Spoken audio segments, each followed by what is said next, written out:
سر یہ عبداللہ بھائی ہیں، السلام علیکم۔ ان کی ٹیلر شاپ ہے، یہ رنبیر سنگھ سیکھوں ہے، میرا نام امجد بیگ ہے۔ تو ایک چھوٹی سی سٹوری شیئر کرنا چاہتے ہیں کہ کرنبیر سیکھوں جو ہے میرے کچھ 4-5 سال سے دوست ہیں۔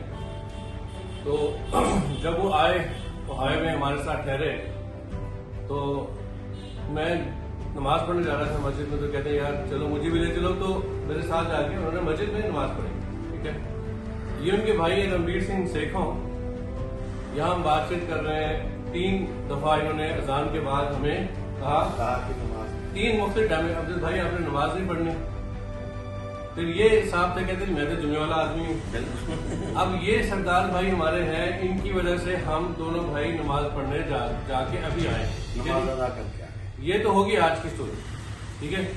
تو جو سوشل میڈیا میں دکھایا جاتا ہے انڈیا کے خلاف کہ جی مسلمانوں پہ ظلم ہو رہا ہے، ٹھیک ہے، ہر جگہ ہو رہا ہوگا مسلمانوں پہ ظلم، ہندوؤں پہ بھی ہو رہا ہوگا، سکھوں پہ بھی ہو رہا ہوگا، لیکن اس سوسائٹی میں ہم رہتے ہیں کہ جس سوسائٹی میں اگر ایک گھر کا فرد کوئی قتل کر دے، کوئی برا کام کر دے، تو اس کی بچی کو کوئی بیاہنے نہیں آتا، یہ سوچ کے کہ اس کے بھائی نے کیا ہوا ہے، تو اس کا مطلب یہ ہے کہ ہمارے معاشرے میں ایک شخص کے برے کام کرنے کی ذمہ داری پورے خاندان پہ ڈالی جاتی ہے۔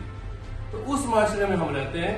تو یہ سوچتے ہوئے ہم سب کو دیکھنا چاہیے کہ انڈیا میں جو سوشل میڈیا پہ ہم دیکھتے ہیں یہ ظلم ہو رہا ہوگا، لیکن اس کا مطلب یہ نہیں کہ آپ پورے انڈیا کو اس کا ذمہ دار ٹھہرائیں۔ تو اس کا مطلب یہ ہے کہ آپ صرف اس فرد کو ذمہ دار ٹھہرائیں جس نے وہ ظلم کیے۔ تو اگر اس ظلم میں آپ سب کو ذمہ دار ٹھہرائیں گے تو یہ مسلمانیت نہیں ہے، یہ آپ کا مذہب آپ کو نہیں سکھاتا۔ تو یہ صاحب ہم سے شیئر کریں گے کہ انہوں نے ایک بات شیئر کی، ان کے جو پارٹنر تھے، کیا نام تھا ان کا نام تھا ماسٹر دھرم پال۔ ماسٹر دھرم پال ان کا نام تھا۔ تو انہوں نے اپنی دکان جو ہے چھوڑ کے سیٹل ہونا تھا امریکہ میں، 84 کی بات ہے۔ 84 کے بعد جب سیٹل ہوئے تو 3 سال وہ وہاں رہے، اور جب 3 سال بعد یہاں واپس آئے انہوں نے حساب کا بالکل حرف بحرف لکھا ہوا تھا۔ اس کے بعد ان کو 3 جگہ لکھا ہوا تھا کہ کس نے پیسے دیے، کون لے کے گیا اور کہاں پہنچے۔ تو آپ یہ بتائیے کہ اس کی انسپریشن سے کیا رزلٹ نکلا؟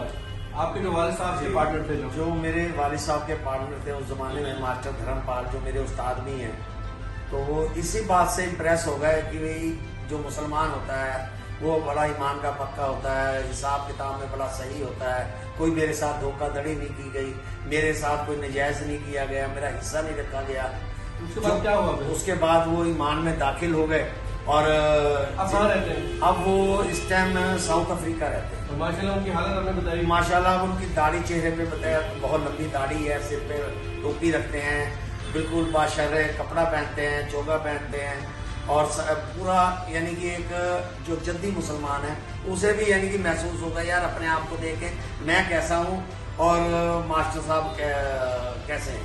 تو میں یہ میسج نہیں دینا چاہ رہا کہ وہ ہمارے جو انسپریشن ہو لوگ مسلمان ہو جائیں، میں یہ میسج دینا چاہ رہا ہوں کہ آپ کے لیے آپ کی اپنی انسپریشن ہونی چاہیے۔ اگر ایک سردار چاہ رہا ہے ساری دنیا سکھ ہو جائے تو وہ خود انسپائر کرے اپنے عمل سے سب کو، کہ سارے سکھ ہوں اس کو دیکھ کے۔ اسی طرح ہندو کی ذمہ داری کو اپنے آپ کو انسپائر کرے اپنی کمیونٹی میں، اس کو دیکھ کے لوگ فالو کریں اس کو۔ اسی طرح مسلمان کی ذمہ داری کہ لوگ اس کو فالو کریں۔ جب اس دنیا سے جائیں گے سب لوگ تو آپ کا ایشور، آپ کا اللہ، آپ کے گرو نانک صاحب، بھائی گرو صاحب آپ سے یہ پوچھیں گے ضرور کہ بھئی تم یہاں سے اس دنیا سے آئے ہو، تم نے جو دوسرے مذہب کے لوگ تھے ان کے ساتھ تم نے کیا سلوک کیا؟ تو اس کے بعد پھر آپ کیا جواب دیں گے آپ خود سوچ لیں، تو اس حساب سے اپنی زندگی گزاریے۔ Thank you. ٹھیک ہے۔